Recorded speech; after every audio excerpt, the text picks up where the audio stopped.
All right, welcome back. We're gonna touch up and finish up on this project here, and let me adjust the camera a little bit better. It was good, but now it wasn't. There we go. We're gonna probably start all over here. All right, 1, 2, 3. Welcome back. This is skunk work, and we're gonna check our hours and see how we did. We made money or lost money here. All right, so we had this job here, contracted out, and I bid the job, at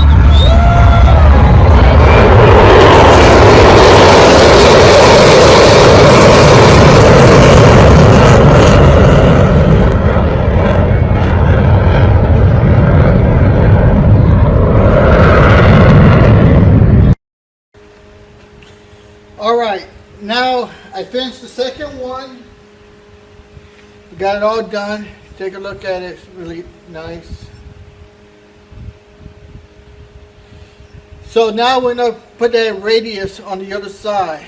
So I took out the soft jaws, and we're gonna put the hard jaws back on. Okay, welcome back, subscribers, Skunk Army. Alright, so I want to talk about something here. Hopefully you did see part 1 of making a bend die on a lathe. If you haven't seen that, please go back and see part 1 first and then come back here to part 2. But I want to talk about working on the lathe. Now, I know you've seen so many other videos of guys working on the lathe, and I want you to compare and look. When they machine on the lathe, is the lathe all dirty and filthy with chips? Pay attention to that, because those details they make a big difference in who you are, what kind of machinist you want to be, operator. You know, you see me make these bend dies and you see me cutting chips. And I know you've seen the bed of the lathe, the top of the waves, on the saddle, cross slide. Have you noticed it being so filthy dirty with chips? I know you've seen the chips come out there and you see me cutting chips. But have you noticed how I keep my machine clean? And have you noticed other YouTubers or other people cutting parts on a lathe? Doesn't matter what they're cutting, steel, aluminum. Have you noticed how they keep the machine all filthy, dirty? You know, if you don't mind that, then, you're in the wrong profession. If that's all you see is because these guys, they really don't care. They don't understand the craft of the word machinist. They use the word loosely, but look at the results. Look how they operate the machine. You to go all the way to Adam Booth and whoever, this old Tony and all these other guys, the way they, cut parts. Look at their machines. That tells you a lot about them. There's quality work. There's precision work. And just, judge me on that. Look at the way I cut and look at my machines, how I keep them. And tell me, does it take a long time for me to keep the machine clean like that? Does it take hours? Does it take, tremendous amount of minutes and seconds? You make the choice and put it in the comments. That's all I'm saying. Now, because the channel here has no budget, no support, no money, I had to do these sponsorships. So, a word from our sponsors. Hey, welcome to the course of forklift certification. Getting your license to drive a forklift. So you want to drive a forklift for a living, alright? So number one item you need to keep in mind is safety. So you got your earplugs, and let's get our safety glasses on here. Alright, so what you'll learn in this course is, if you want to think of it as the DMV written test, the same principle. There's a book that I would display, and I would go over all the details that you need to know. Now, it would go into great detail about different types of classes of forklift and all of this. It will be all explained in the course. And you must attain 80% passable. So the way I'm going to run the course is I'm going to go through the whole book with you. And at the end, you'll have a test. And you'll take the test and see if you can score above 80%. If you don't, then you have to review it, go back, and take the test again. Once you feel more comfortable, then you to apply to one of these state agencies that are run through Cal OSHA, and you can even do something. They have courses available online. Take the test, you pass, and then you have to go to the facility and do a drivable test. Just like in DV, you do the written test, and then you have to do a driving test. And basically, the driving test is just you sit on the forklift, you do a figure eight, you drive backwards, and you pick up a load. If you're one of those trash can dumpsters, you pick it up and drive backwards a little bit, and then put it in a certain area. And it's that simple and easy. But you are required to do the written test and a driving test. So what I'm offering you here is the written test. It's the natural test, just like in the DMV, you do the written test. This explains everything you need to know. So when you take the real test, it'll be a piece of cake for you. So I want to wish you good luck, and I hope you take the course. Thank you. Okay, so here's the forklift I was driving in reverse right there. Had to go over the fence, clear these two pump units, do a 180 turn, and lay the pipes down there. So you can see how big and heavy these pipes are. There's 3 of them.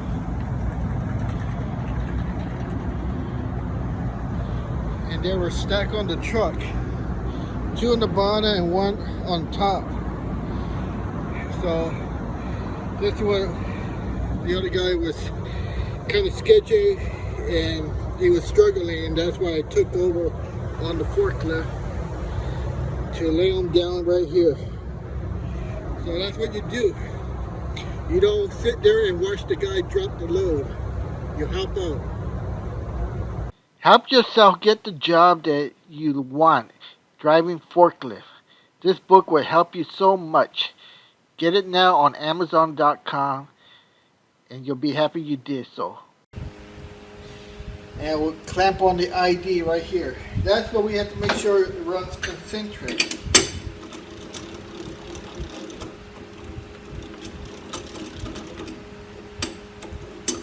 So again, everything you put in there, spin it, clamp. Now let's take a look. Well, it runs smooth, concentric. You can see it's not bouncing, and it's running true. Good enough for what we need to do. Because we're doing it freehand. We're not going to machine it, so we need to find the one we just did. It's on that side, and this is the square side. And let me see if you can see that. See, there's a square, and the other side is round. A radius, 30,000 radius. Alright, so that pops in there. We find our Allen wrench. And when we squeeze the Allen wrench, the screw in there, it causes these slits to spread out because The flathead bolt has an 82 degrees taper, so once it goes deeper, it flares it out, causing the ID to grip. So make sure that's tight. It's tight. Now we take our deburr knife, put it in low gear, and run it in reverse. I'll make sure we got this correct side in there. It's very hard to see. Yep. Now, like I said, we're doing it freehand. We're not doing machine, but that's running really nice and true. I don't know if you can see it there, but there's no bouncing. I had to put an indicator in there, and the indicator won't move that much. But again, we're doing it freehand. We're just putting in 30,000 radius.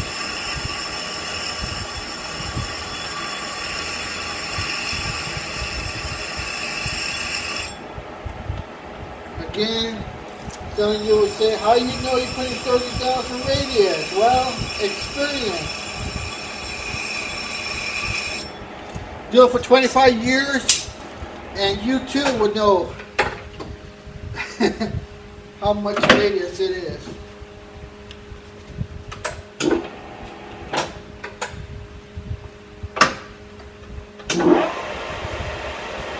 Just an emery cloth, 60 grit.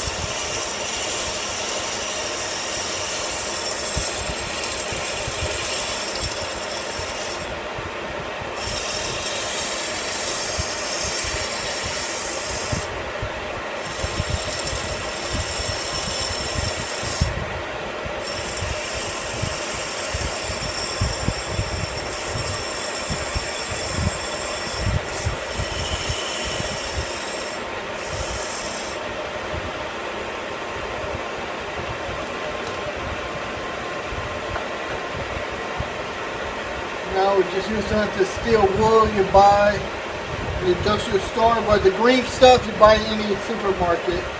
Try to get it without the soap.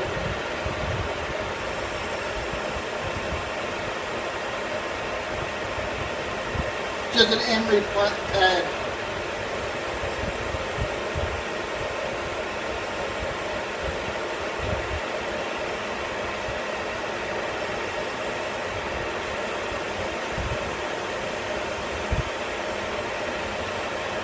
What we're doing here is just cosmetic, making it look pretty. Knocking out any kind of burrs it might have.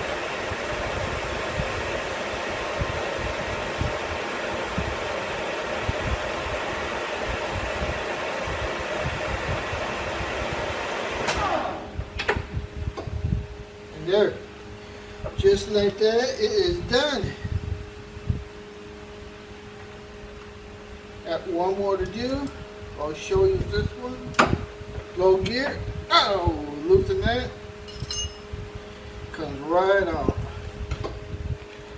There you go. Where are we? See the radius there and the radius there.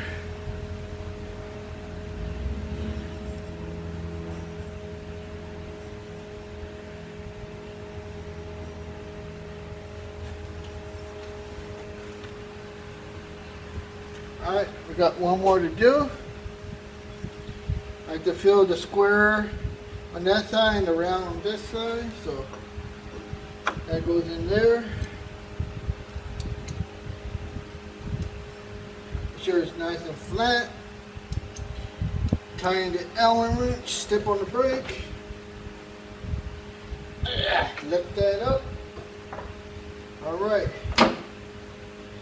Take a look at it. No bouncing.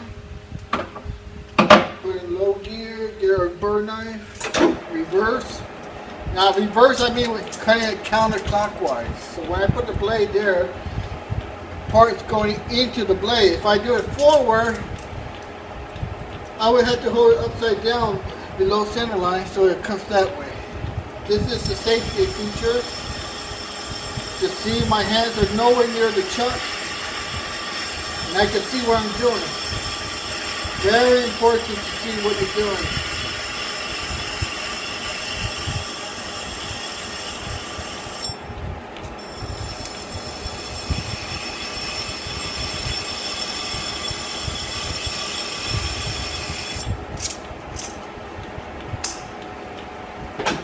Now we'll get a little faster RPM. We were cutting at 55 RPMs, and now we're cutting at 370.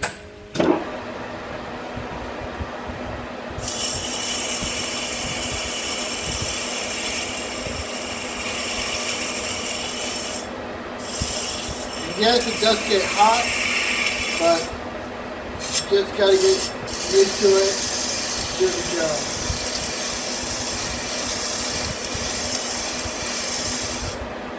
Oh, it's really getting hot.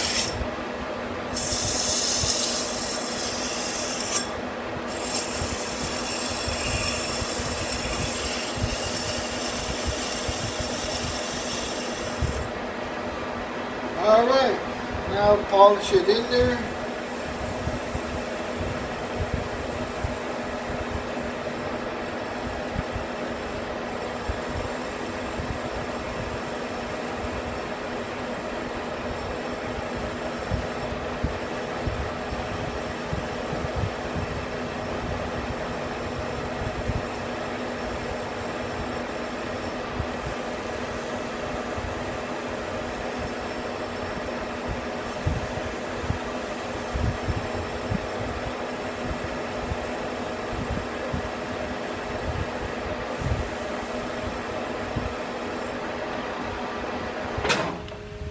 Okay, put in low gear, let's take it out, and we're done with the manufacturing point of it.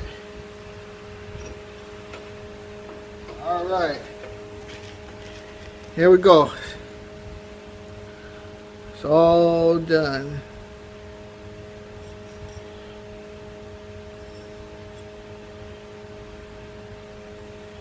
All to size and everything. Now, on the internet, I would say, I see a lot of these videos and they say, well, okay, that's it. Thanks for watching. I'm going to show you, did we make money or we lose money here? Alright, so I want to go through the numbers and we see if we made money or lost money. That's the name of the business, right? We work for a living and we exchange hours for dollars. So I'll clean up a little bit here and then we'll go look at the numbers. Alright, welcome back.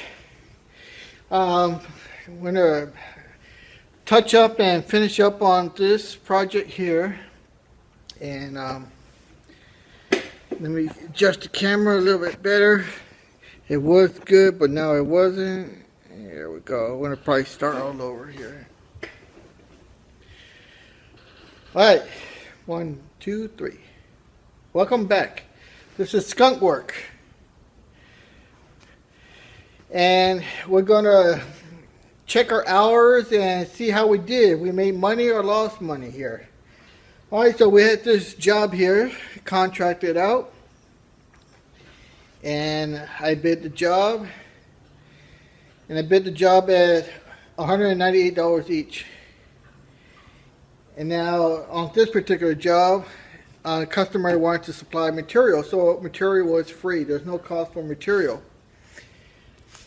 And to do 2 of these and everything you just saw in the video, and from start to finish, blank to a finished product, that's to size, is everything's within 1,000, which is excellent. And it took 5 hours and 1 minute. So I'm going to throw the 1 minute out the door here. So it took 5 hours. So we're going to multiply that by our shop rate, and we come up with about $325 for 5 hours work. No cost for material, so that will be 0. So our total is $325. Divide that by 2, it comes out to $162.50 each. And like I said, I quoted these jaws at $198 each. So I made my salary plus $71 tip. It's a profit on top of my labor costs. So we did good. And we had a lot of little troubles here, always with cutting soft jaws, finding the right diameter to stick in the center of the chuck so we could cut their diameter to size. Because if we don't cut it to the right diameter that we're working with, it will not be concentric. It'll be wobbling like this, and we don't want that. We want it to run true. So that's why I didn't film the cutting of the soft jaws. That could be another film segment. But it took a long while to locate the right size plug to cut the jaws.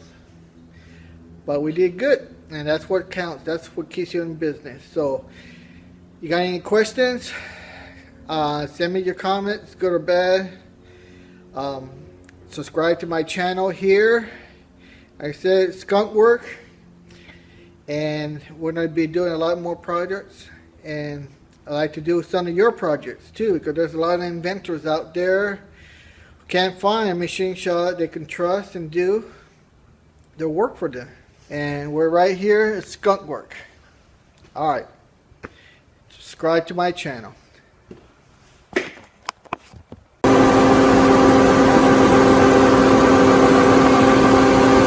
Yeah, why is nobody responding to these videos?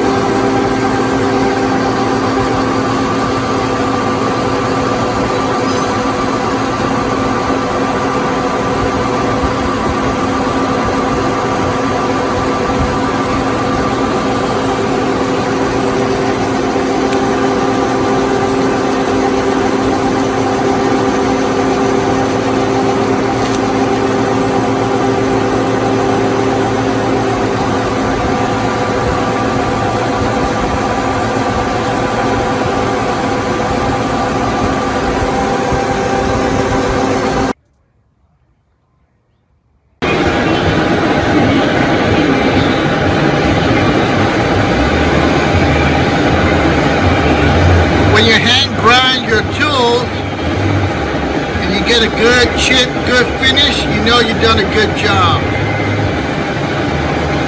It's like 1 degree down angle. I know you can see the grind right there. There to finish.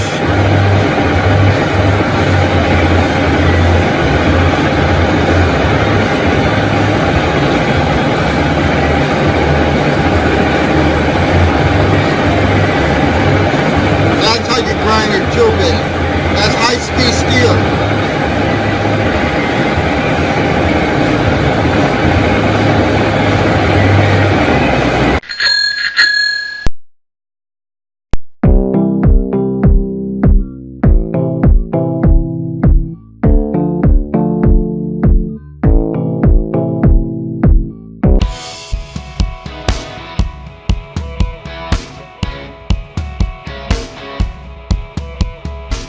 I'm a machinist, a skilled worker. That's who I am. I operate the tools that shape the metal. Like a master plan, I cut, grind, and shape and drill. Precision is key in the manufacturing world. My work sets the industry free, yeah. My work sets the industry free. 'Cause I'm a machinist, a hard-working man. I make sure the machines run just as they can. I'm the backbone of the factory. The gears and motions keep production running with my skilled devotion. Well, I'm the one who keeps it all running, smooth and true, maintain and repair it. It's all part of what I do with my hands. My mind is sharp, I've got a strong back and a steady heart. I'm a machinist, a hard-working man. I make sure the machines run just as they can. I'm the backbone of the factory. The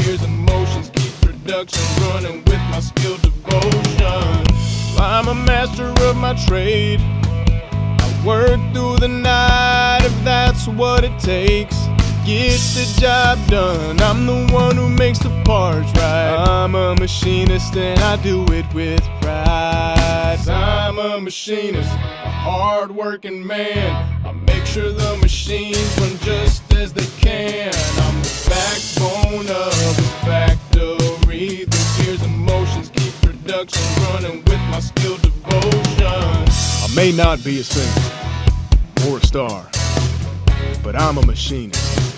And I'll work from dusk till dawn.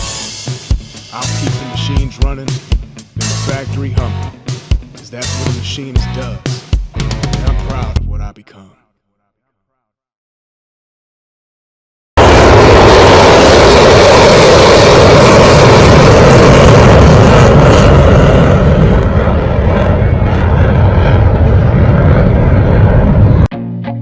I feel nauseous, believe me. Never had a lot of shit come easy. Had to work hard, struggle just to be me. Had to rise up just so they could see me.